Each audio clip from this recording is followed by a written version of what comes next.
Bonjour tous mes amis Feng Shui.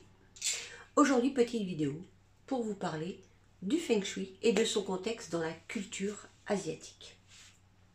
Effectivement, le Feng Shui qui nous semble pour nous Européens que la cerise sur le gâteau a toujours pris dans la culture asiatique, les traditions, une place extrêmement importante. Dans la culture asiatique, on dit que l'homme vient sur Terre avec 3 chances. Premièrement, la chance du ciel. La chance du ciel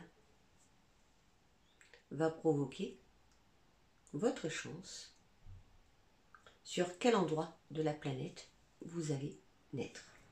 Sur quel endroit de la planète vous allez démarrer et commencer votre vie.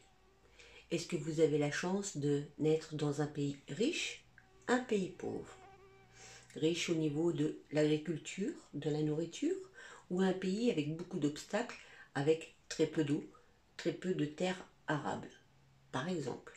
Est-ce que vous allez naître dans un pays avec un contexte sociopolitique très dangereux, des guerres, ou de la pollution extrême, des catastrophes naturelles extrêmes, ou est-ce que vous allez avoir la chance de naître dans un pays où tout va bien, sans catastrophe naturelle, sans guerre avec l'extérieur et sans guerre intérieure?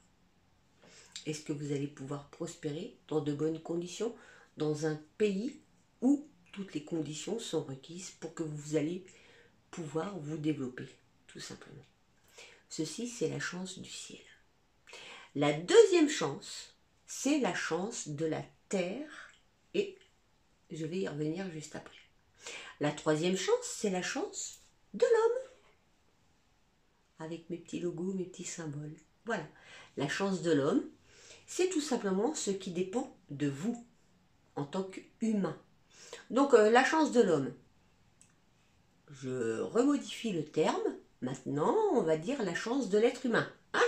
Je ne vais pas me fâcher avec personne, hein? Ok? Donc, l'homme en tant qu'être humain. Donc, ça comprend les femmes, les hommes qui sont femmes, les femmes qui sont hommes, ceux qui sont les deux en même temps, ce que vous voulez. La chance de l'être humain. Ok, on est bien d'accord là-dessus? On va pas se prendre la tête, c'est pas le sujet. Là, ok.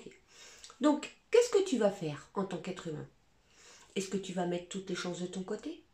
Est-ce que tu vas rester toute la journée allongé, à rien faire, à dormir et à te plaindre sur ton sort? Ou est-ce que ouais, I can do it?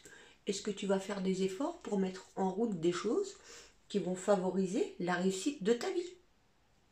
Voilà, ça, c'est la chance de, pas de l'homme, non, de l'être humain. Ok. On revient à la deuxième chance. La deuxième chance, c'est la chance de la terre. La terre, une petite maison, à la petite porte. La chance de la terre, c'est en fin de compte toute l'art et toute la science du Feng Shui.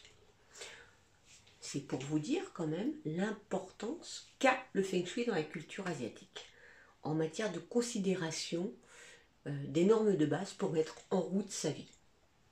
La chance de la terre, avec le Feng Shui et toutes ses règles et toutes les possibilités, les connaissances qu'il nous offre, qu'il met à notre disposition pour réussir cette partie de chance-là, en fait, c'est toutes les connaissances qu'on a, qui sont résumées dans le Feng Shui, qui est, pour mon interprétation personnelle, je pourrais vous dire un répertoire géantissime sur tous les phénomènes qui existent dans notre environnement et qui détaillent précisément, très précisément, qu'est-ce qui provoque la chance et qu'est-ce qui provoque la malchance.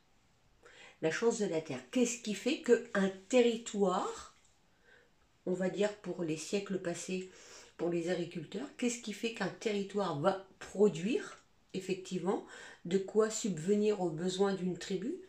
Qu'est-ce qui fait qu'un territoire va être dévoué justement à l'échec à tous les niveaux, pour X raisons?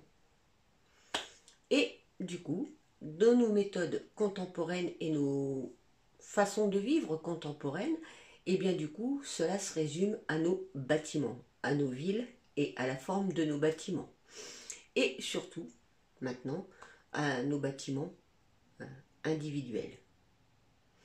Qu'est-ce qui fait que mon bâtiment individuel, qu'il soit d'ordre privé ou professionnel, sera porteur de chance ou de malchance?